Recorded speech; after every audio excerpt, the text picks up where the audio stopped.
What does this mean for the country? Just politics aside, looking at the shamba system itself, it was banned, but can it work for the country? It can definitely work for the country, and it is a correct statement. Allow me to state that here. Okay. The only thing that we need to look at, and first of all, please allow me to convey my condolences to the Deputy President, Rigiji, for the loss of his dear brother. Now, Kenyans, see, it is the role of politicians to make statements that they would. All right. But it is what happens after that that makes the difference.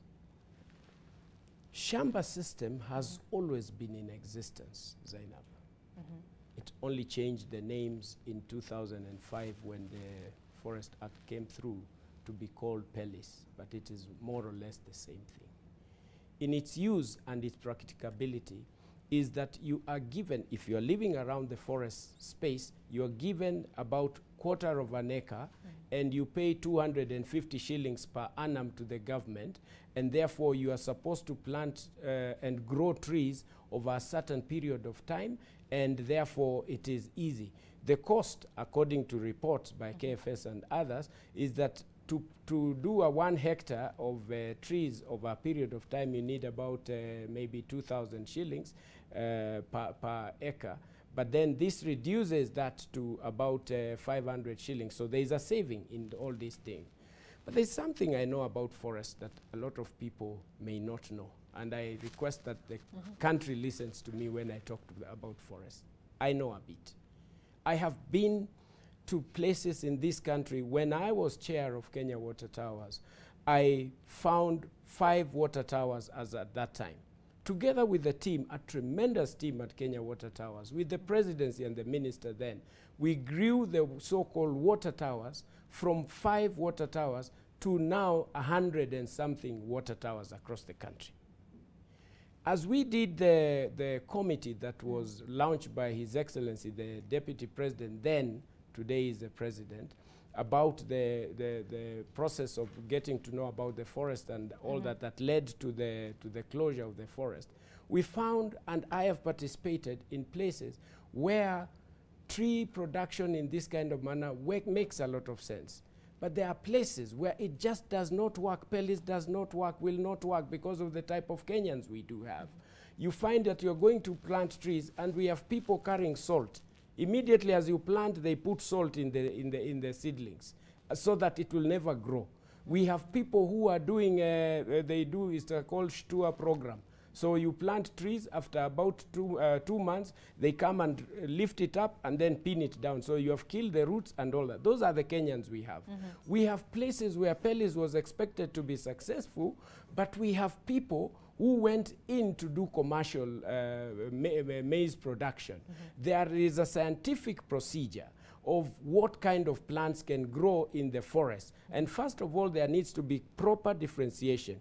The natural forest, the indigenous forest, is a no-go zone at any expense. The plantation forests are the ones that we are talking about, Pelis being able to work.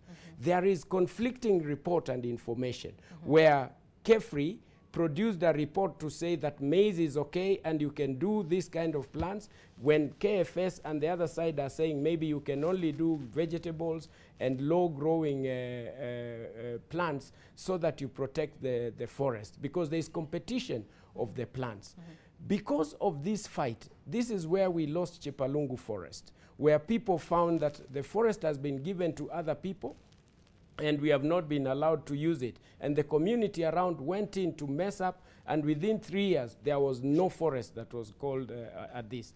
You remember I raised I blew the whistle in the late 90s when we started having trouble with the Mau forest.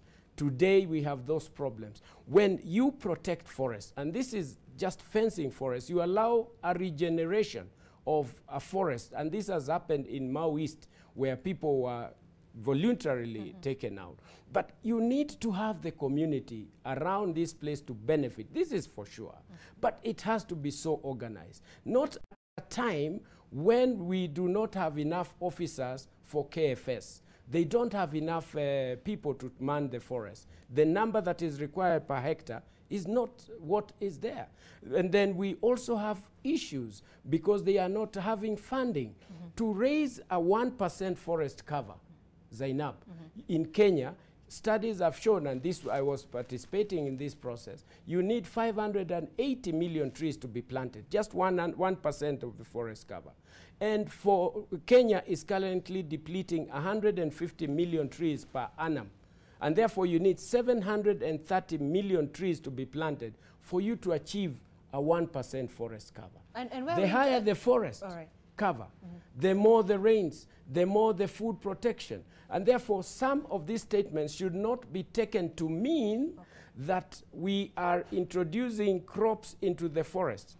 In fact, the opposite is what is right, that out of our 80% land that is available for many other things, it is us now to introduce trees into our crops so that we can sustainably move forward in the best way possible. So we need to be very careful how we interpret the statements that are made so that it is the responsibility of the people who are there and sharing of factual information of our forest cover so that KFS, KEFRI, they are working together, Ministry of Environment. But as it is now, sometimes it is made to be to bring in confusion and reports not being able to be followed up because it is nobody's responsibility at the end of the day. And that bringing people together is what is going to help us. People in Mau, people in Elgeyo Marakwet, people in Busia, all these people need food.